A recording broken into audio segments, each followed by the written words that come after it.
Welcome to the deep dive. We got a request from you to look into a really complex set of sources about a truly shocking crime in Davis, California, the intense psychology behind it, and also the legal battles that followed. These really changed things in California. Yeah, it's a heavy one. Our mission today is to sort of cut through that complexity. We want to give you a clear understanding of this case and why it's still so central to the whole debate around juvenile justice reform. So today we're doing a deep dive into the April 2013 double murder of Oliver Chip Northup Jr., who was 87, and Claudia Maupin, age 76. They were killed in their home in Davis. And the crime itself was brutal, incredibly violent. But the really shocking part, the part that kind of changes everything, is the perpetrator. Daniel Marsh. He was only 15 years old at the time. So 15. And he later confessed, not just to the murders, but to torture, mutilation. It's horrific detail. Absolutely. And that's the core tension here, isn't it? You've got these two major components we need to unpack. First, the extreme psychological aspect.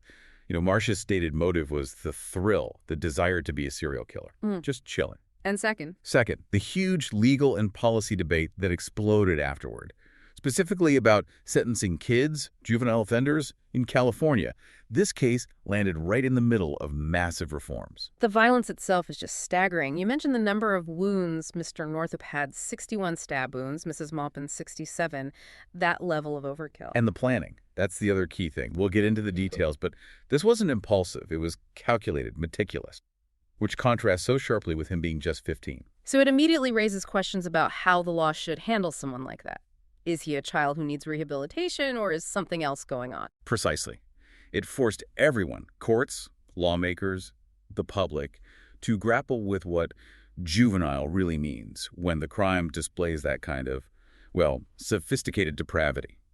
This deep dive is fundamentally about that collision course. Policy aimed at reformation meeting an act of premeditated evil. Yeah, unnecessary tension, as you said. The legal sources make it pretty clear this case became a test, didn't it? A really terrible test for the limits of rehabilitating young offenders. Exactly. Let's start, though, by focusing on the victims. Yes, absolutely. Before we get into the darkness, we need to understand who Chick Northup and Claudia Maupin were. Part one is about them, about their lives and their context. It's crucial, because their absence was felt so deeply.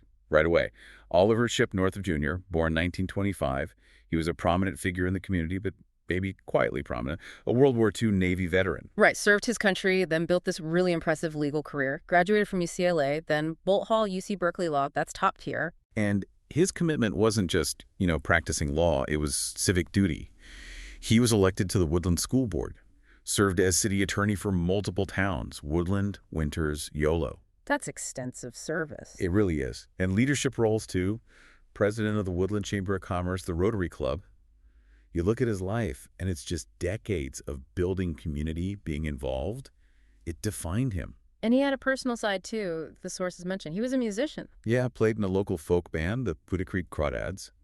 And he was a founding member of the Unitarian Universalist Church of Davis. He wasn't just living there. He was part of the foundation. And his wife, Claudia Maupin, born in 36, she shared that community spirit. Very much so. She was a pastoral associate at the same church, the Davis Unitarian Church, involved in helping people and also active in local theater, a life connected to others. And their relationship actually began at that church, right? They married later in life in 1996. Yes, a blended family. And the scale of that family tells you something about the loss. Together, they had 11 children, 14 grandchildren, and 8 great-grandchildren. Wow. That's a huge network of people affected. Absolutely. When they were killed, the shock just radiated outwards, through the family, through Davis, through all the communities they touched. And it was their routines, their connections that led to the discovery, wasn't it? That's right. Chip missed a gig with his band. Both were absent from church on Sunday morning, April 14th.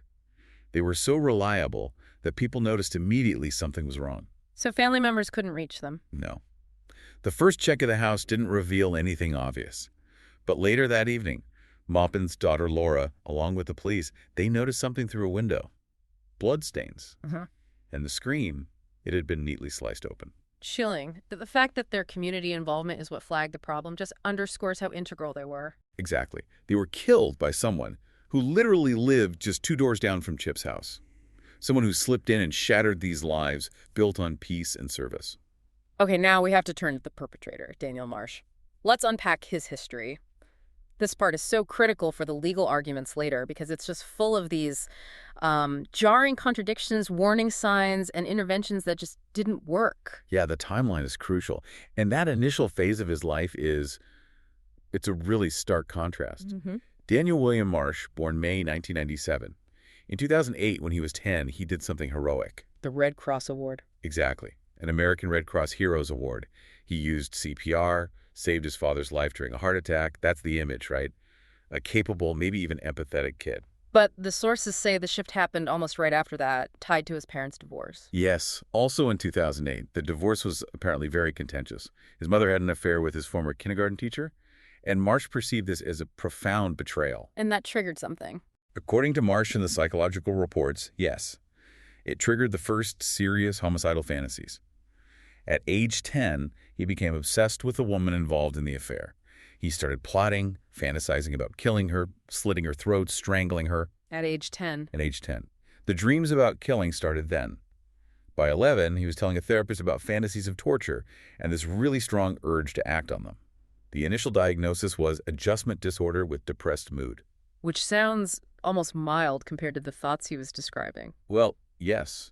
And sadly, that early intervention didn't halt the progression. From 2010 to 2013, his teenage years, things really escalated. Substance abuse started, alcohol, marijuana. And that caused problems at home. Big problems. His father kicked him out when he was 14.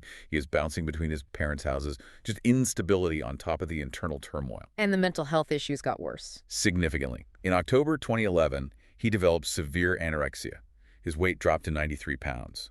He was hospitalized for nearly a month. And during that hospitalization, they noticed other things. Yes, these intense feelings of derealization, out-of-body experiences, happening multiple times a week, feeling disconnected from reality, from himself. It paints a picture of someone really struggling internally. But they tried medication. Lots of medication.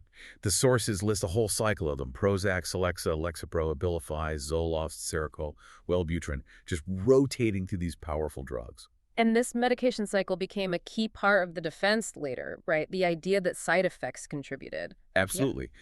The defense argued this cocktail, the combinations, the side effects, led to a loss of impulse control, essentially contributing to a state of temporary insanity. That was their core argument. But even with the medication, the warning signs kept coming and getting louder. Definitely louder. Mid-December 2012, he's 15. He tells the school counselor about his homicidal fantasies. This time it's serious enough that police are involved. He's involuntarily hospitalized, a 5150 hold. So a formal recognition he was a danger. Yes, but he was released. And the thoughts didn't stop. Early 2013, he tells a school psychologist about wanting to hurt specific peers at school. And his confidence in doing it. That was the chilling part. When asked if he could act on these thoughts, he reportedly said, "I have full confidence that I could hurt these people." Was anything done then? A police officer was informed again, but the sources suggest no formal action was taken. Maybe because there wasn't an imminent threat named against a specific person, it's unclear. But shortly after, he gave even more graphic details to a counselor. Like what? Fantasies of torture, peeling skin off hands, cutting off eyelids. And crucially, he said these thoughts only scratched the surface. He admitted he'd basically given up trying to resist the urges. That feels like a turning point, giving up the internal fight. It does. A shift towards accepting, maybe even embracing, the violent ideation. His entire focus became violence. And it wasn't just internal thoughts anymore, right? He was thinking about specific scenarios. Yes. Fantasies of a schoolyard massacre. And this explicit desire, he stated it clearly, to become a serial killer, like the ones he studied. He studied infamous killers. Ted Bundy, Jeffrey Dahmer. He researched them. And he started consuming incredibly graphic content online. Gore porn, as the sources call it, on sites like bestgore.com, real videos of violence and death. He was immersing himself in it. And was he keeping this all to himself? Not at all. That's another disturbing layer. He bragged about it. Told friends, told his girlfriend about wanting to torture and kill random people. He even had a written plan to kill his girlfriend's ex-boyfriend. He wasn't hiding it. He was almost seeking an audience for these dark thoughts. And the violence extended beyond fantasy, animal cruelty. Yes, classic warning signs, setting fires, cruelty to animals. A friend recalled him strangling a cat just because he hated that cat, kicking a dog, killing a raccoon. He even asked a friend if he could kill their dog. It's just this relentless pattern of escalation. Failed treatments, ignored warnings, leading right up to the murders. And even after the murders, in May 2013, he got expelled for bringing a knife to school. The danger didn't just vanish after this crime. Let's talk about the psychological findings from the trial. The psychopathy checklist score is just stunning. It really is. The PCLR, the psychopathy checklist revised, expert Matthew Logan administered it. It measures psychopathic traits, 20 items, scored 0 to 2, for a total out of 40. And the threshold for psychopathy is usually around 30 in the U.S. Generally, yes. Maybe slightly lower in some contexts, but 30 is a common clinical benchmark. An average person, non-criminal, might score a 5 or 6. Daniel Marsh scored 35.8. 35.8 out of 40. Dr. Logan himself said it was one of the highest scores he'd ever encountered. It indicates a profound lack of empathy, manipulativeness, grandiosity, poor behavioral controls, essentially the full picture of severe psychopathy. So when the prosecution presented that score, It basically blew the defense argument out of the water. It countered the idea that this was temporary, medication-induced insanity. Instead, it pointed to a deep-seated, potentially permanent personality structure, a calculating mind, not just a troubled kid who lost control. yeah, it frames the crime completely differently. It makes you ask, if this is who he is at 17, can the system truly reform that? That became the central question, legally and philosophically. Was this driven by treatable illness or by inherent character? The score heavily suggested the latter. Which brings us directly to the night of the murders and the planning you mentioned earlier. That calculation really undermines the insanity defense. Absolutely. The level of premeditation is remarkable in a horrifying way. Marsh decided on April 13th, 2013, that he was done fighting the urges. He was going to act. And he prepared meticulously. Incredibly so. All black clothes, black face mask, gloves, no fingerprints. And this detail is key. He taped the bottom of his shoes to avoid leaving footprints. That's not someone in a psychotic break. That's someone thinking like a forensic counter-investigator. Armed with a 6-inch buck knife. Yes, and then he went hunting, his word. Yeah. Roaming the streets between 2 and 3 a.m., checking house after house, 40 to 50 homes according to his confession, looking for an easy way in, an unlocked door, an open window. Until he found the Northup Maupin condo, just 2 doors down from his father's place. The proximity is disturbing. He found a window, sliced the screen, climbed inside. Successfully bypassed their security without force. And once inside, she didn't attack immediately. No, that's another chilling detail. He waited, listened for snoring to confirm they were asleep. Then he went to their bedroom and just stood there, watching them sleep, for about 10 minutes. How did he describe feeling then? Not scared? He said he felt nervous but excited and exhilarated. He was anticipating it, savoring it. And the attack started when Claudia Maupin woke up. Yes, she screamed. And Marsh later said her screams, her pleas didn't make him stop.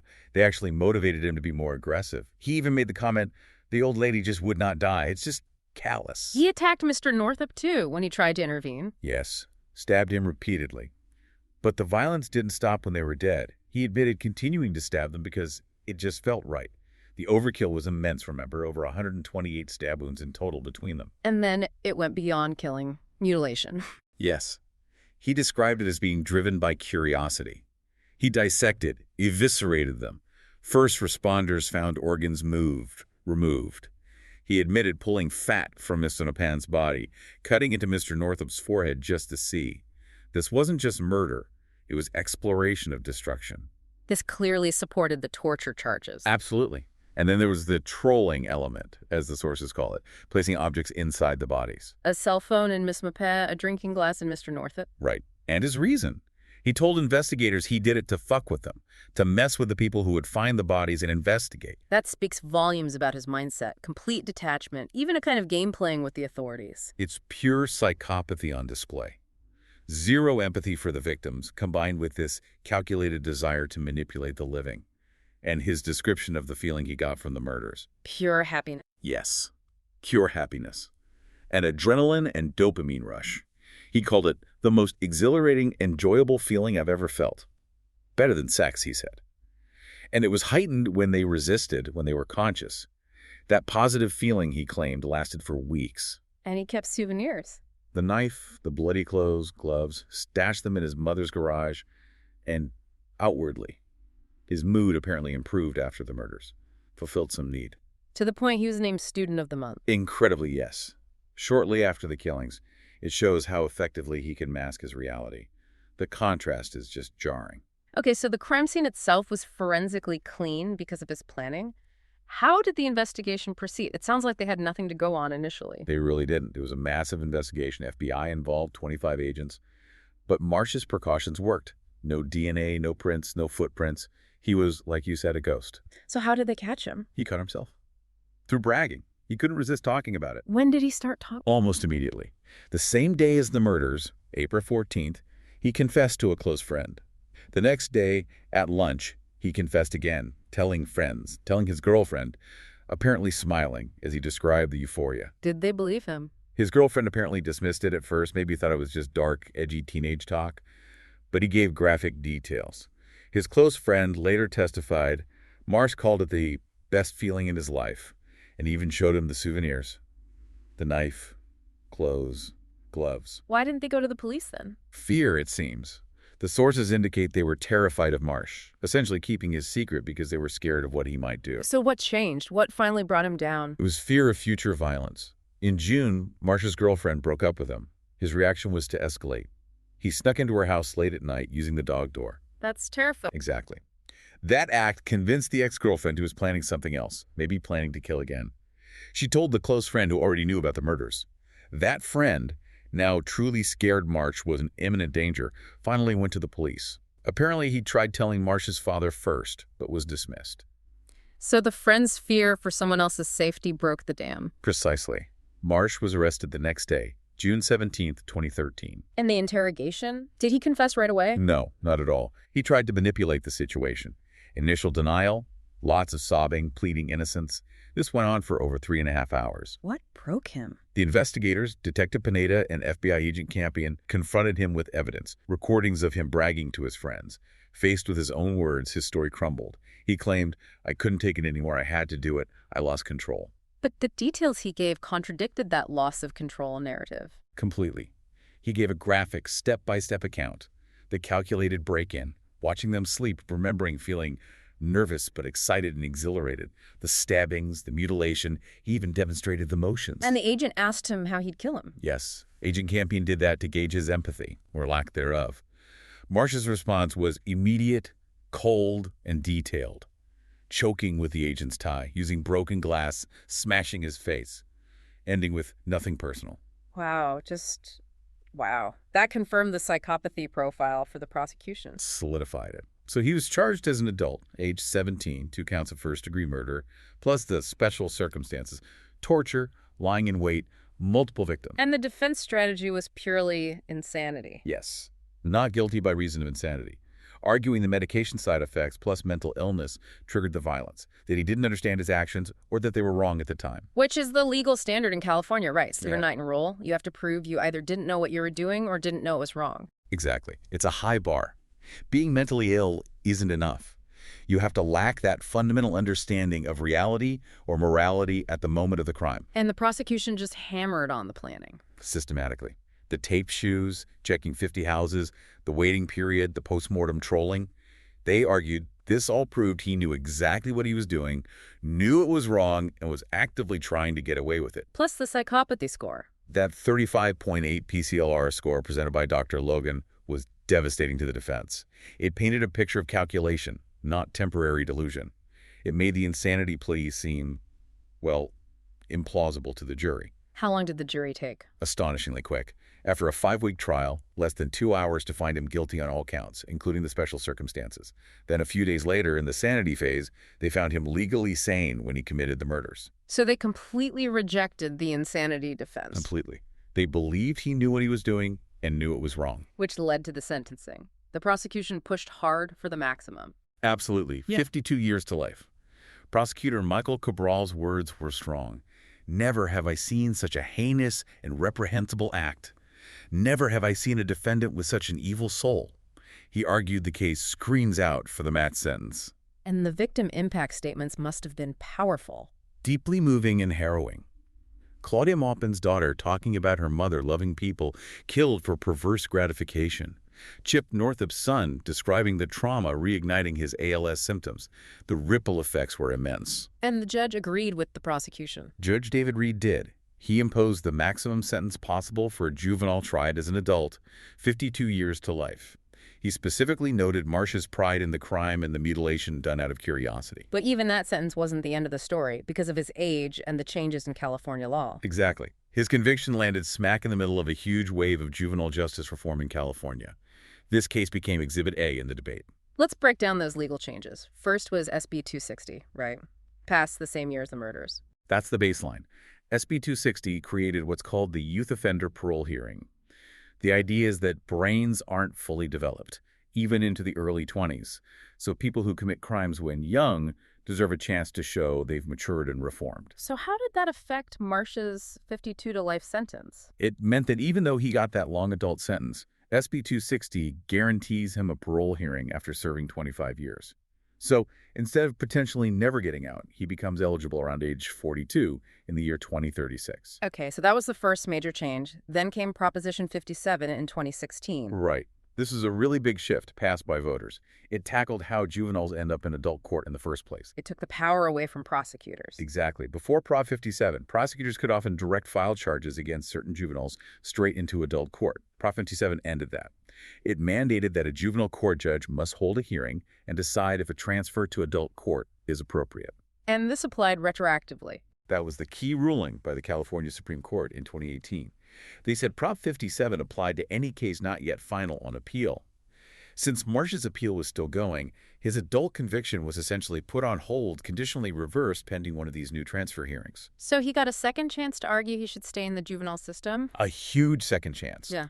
Prosecutors in Yolo County immediately filed to transfer him back to adult court, aiming to reinstate the original sentence. But then things got even more complicated. Because of Senate Bill 1391. Yes. SB 1391, signed into law by Governor Jerry Brown in September 2018, literally weeks before Marsh's scheduled transfer hearing. This law went even further than Prop 57. How so? SB 1391 completely prohibited anyone under 16 from being tried in adult court. Period. No exceptions. It removed all judicial discretion for 14 and 15-year-olds, even for the most serious crimes like murder with special circumstances. That must have caused a massive backlash. Oh, huge. Prosecutors, law enforcement, victims' rights group, they fought it intensely. Yolo County DA Jeff Reisig was very vocal, urging a veto. What was their main argument against it? They used Marsh's case as the prime example. They argued a blanket ban was dangerous because it ignored the reality of exceptionally sophisticated and depraved young offenders like Marsh. They said judges needed discretion for these rare, extreme cases. Eliminating that authority felt reckless to them. But Governor Brown signed it anyway. Why? His reasoning focused on the core principles of juvenile justice, rehabilitation, and redemption. He emphasized that young people have a greater capacity for change and should be handled within the juvenile system, which is designed for reform, not just punishment. What about public safety? Didn't opponents argue this would release dangerous people too early? Brown addressed that. He pointed out existing laws, Welfare and Institutions Code, sections 1800 and 1800.5, which allow the state to petition to keep someone confined beyond their juvenile sentence if they're still deemed dangerous. It's a form of civil commitment. So the argument was the safety net exists just later in the process. So Marsh's transfer hearing was about to happen. SB 1391 was signed but not yet effective. What happened at the hearing?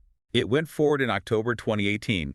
Marsh's lawyers wanted to delay it until SBA 1391 took effect in January 2019, arguing it should apply to him.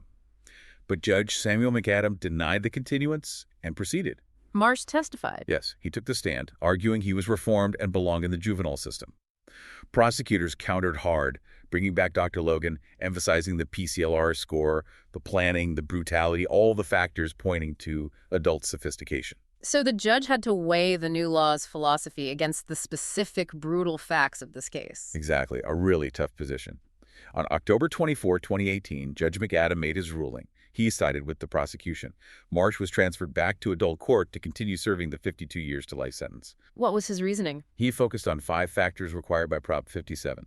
The gravity of the offense, the criminal sophistication, Marsh's history, his potential for rehabilitation within the juvenile system's time frame, and public safety. McAdam found the crime itself was just too extreme. He used some strong language, didn't he? Very strong.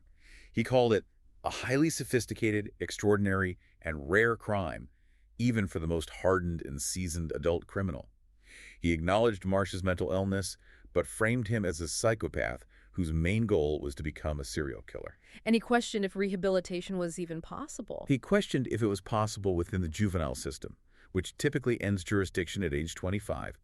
He essentially ruled that Marsh's level of psychopathy and dangerousness was beyond what the juvenile system was equipped to handle. But the fight wasn't over because of SB 1391. Right. Marsh appealed Judge McAdams' decision. The core legal argument became, since his original conviction was conditionally reversed under Prop 57, was his case still open when SB 1391 took effect? If yes, shouldn't the new law prohibiting adult prosecution for 15-year-olds apply retroactively? And if he had won that appeal, The implications were massive. If SB 1391 applied retroactively, he would have been mandated back to the juvenile system. And since he was already well past the age of 25, he likely would have been released from custody almost immediately. that's a huge difference, 52 to life versus immediate release. Exactly.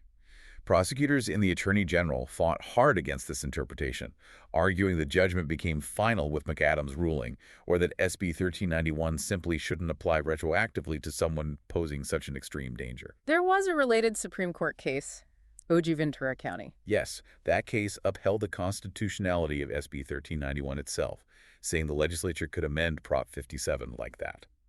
But it didn't directly decide Marsh's specific retroactivity claim.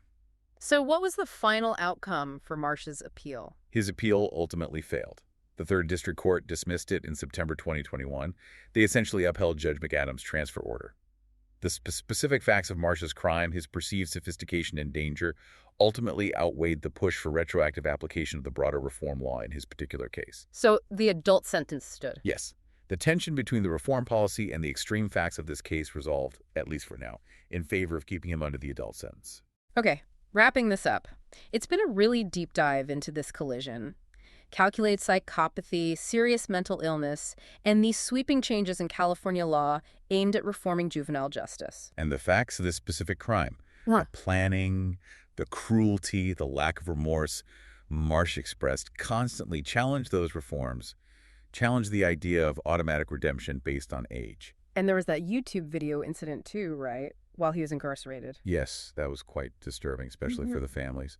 In May 2018, while his transfer hearing was pending, Marsh uploaded a video called Embracing Our Humanity.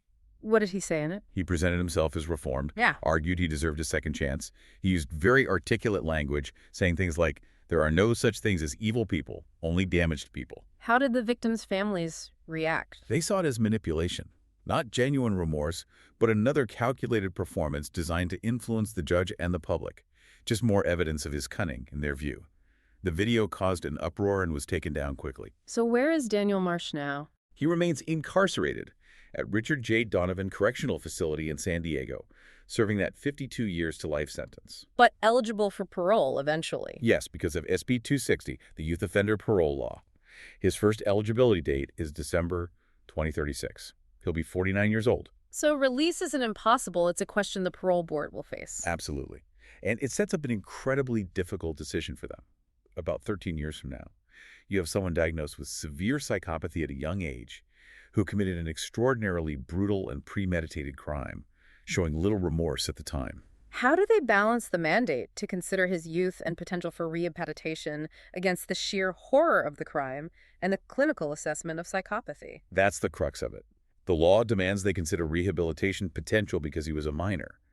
But the evidence from the crime and the psychological assessments points towards enduring traits, towards significant risk. How do you weigh legislative hope against clinical reality and public safety? It's an intense legal and moral tightrope. The system wants to believe in reform for young people, but a case like this, with that 35.8 PCLR score, it makes that belief incredibly hard. It really does. Which leads us to that final provocative thought for you, the listener. Judge McAdams noted that statistically, most psychopaths are not criminals. Marsh, however, scored incredibly high and acted criminally in the most extreme way. So the question is, 13 years from now, when that parole board convenes, what should they prioritize? Should it be his behavior then? Should it be the scientific prognosis about psychopathy, which many experts consider very difficult, if not impossible, to cure? Or should it be the legal requirement to give significant weight to the fact he committed the crime as a 15-year-old? Yeah. How do you assess if someone deemed so dangerous and sophisticated at 15 is truly safe decades later? A lot to think about there, a really challenging intersection of psychology, law, and the hope for change versus the need for accountability. Indeed. It encapsulates so many difficult questions about justice. Thank you for taking this deep dive with us today.